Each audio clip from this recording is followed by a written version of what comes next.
Now, a new documentary titled Maisie is about the UK's oldest performing drag artist, David Raven, aka Maisie Trollettes. I'm joined in a moment by the drag artist Miss Jason to talk a little bit more about this. But first, let's take a look at that doco. All my life was frightened to come out. It was you were very, very in the closet. And of course it was illegal. The word gay wasn't around. You'd hear people say, he's queer, or he's a bit funny, you know, he's never married. And I don't think there was the vocabulary. Someone the other week, they said, why don't you get ready home? I said, what? Walking down the road in bleeding drag. I'm pleased to say that Miss Jason is with us to talk a little bit more about this. And of course, it is Brighton Pride. It is, this week. yes. So we're all very excited. I was going to say, you must be very excited. Yes, we are. First Tell us time a for little a bit long more about time. that documentary, please, if you can. The documentary, it's absolutely beautiful. It's a story about a man who, when he first started to work in drag, it was illegal to be gay. Society has changed. He's kept up with all those changes. He's from a generation that sometimes find change a difficult thing to accept. Is a man who's gone through life. He's lost his partner. His partner died of HIV.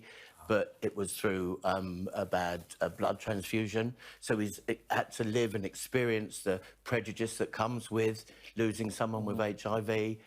He's a man who's coming to terms with getting older, so he can't physically do the things that he wants to. You can see him there, it's lovely. Yeah. So this man has faced so many changes in his personal life, in society, and he faces every challenge of every day with such gusto. He's a real inspiration to so many of us. It's just incredible to think that the way that he would have seen the way that the society... Absolutely, yes, he's lived through that history, you know. And the way it's affected him? Absolutely. Well, yeah, his life is very different. And also, the other thing is he's 89 now. So he's living with all the challenges that come with being an 89-year-old man, you know, or an 89-year-old person, rather. But he's still working. He will be at Brighton Pride. And the story, the film, is beautiful. It's really... There are moments in it that you want to cry, and then there are moments in it that you just want to laugh out loud. And I think the underlying message of it is friendship and laughter get you through anything, and that's certainly how I live my life, inspired by David. And that's Kay Burley now, not David. I'm sure she's a bundle of laughs as well. She certainly is. Good. Hilarious. I mean, it's, as I said, it's such a change in the culture now, and you talked about how it began for David, right, when it was illegal, yes, and how things have changed, obviously, now. There has been a moment in the past year or so where talks about sexuality, about gender have come back in. I mean, how is that affecting people who've seen everything change? Because it feels to me like in some of the discourse, it has got a little bit worse in some respects. I think it has.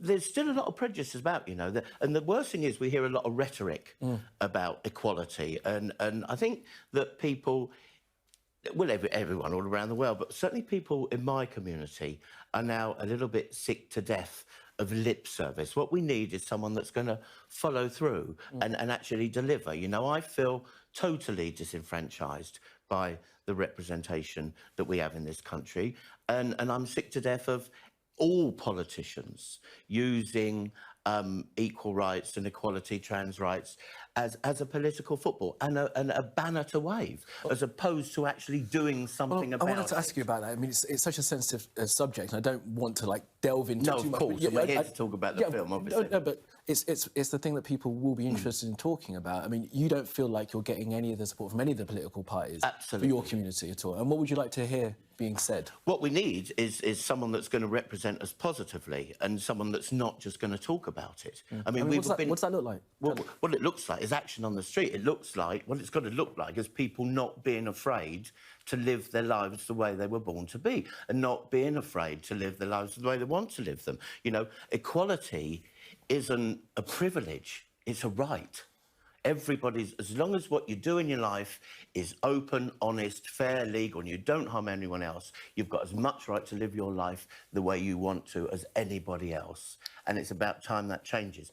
And how that feeds into this film is David from his generation, if he was going to work, say at a bar called the Two Brewers in Clapham, he wouldn't, if he was lost, he wouldn't ask anyone the way to the Two Brewers because they would know it's a gay bar. But what he would say is, can you tell me where Clapham High Street is? And, you know, prejudice does exist, it's still there. I mean, what do you think about a generational thing? I mean, people of my generation and younger, do you think they're more accepting of differences in society? I think so. I think... And do you think, I mean, that's got to be a positive thing, isn't it? Oh, of course it's a that's going to come up. And it's also, I mean, I'm, about, what, am I, 54? You have to tell us. So sometimes I find it difficult to keep up with what's going on, and I sometimes don't get the right terminology, and sometimes get myself into trouble. I don't mean to.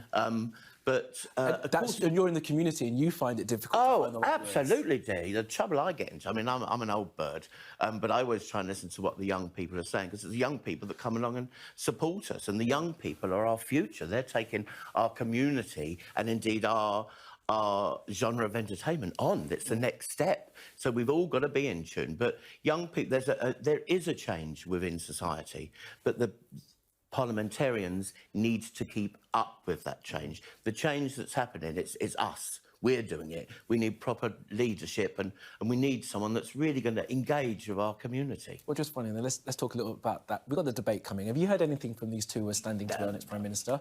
What would you want to hear? And if you could speak to them, what would you say to either of them? Well, I want to know what their stance is going to be on equal rights. And I just actually want to know if they're going to be honest. That's the other thing. I mean, we just need a leader in this country that's going to be honest with us and tell us the truth. You know, we can't rely upon anyone. There's no statesman left in British politics any longer. Not on either side. No. And I look at what happens in the Commons now. I'm not a politician, I'm an entertainer. I'm supposed to spread the sunshine, not misery. But I look at the Commons and I think, who is there? Who is there that we can actually buy into? All we need is someone solid and honest.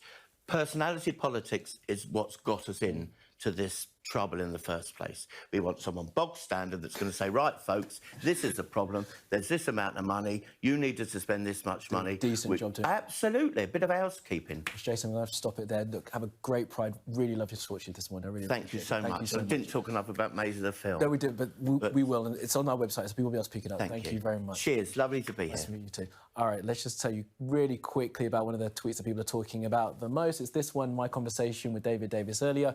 Plenty more on the Nancy Pelosi visit to Taiwan, and of course, make sure you stay tuned for tomorrow's debate between Rishi Sunak and Liz Truss on Sky News at 8.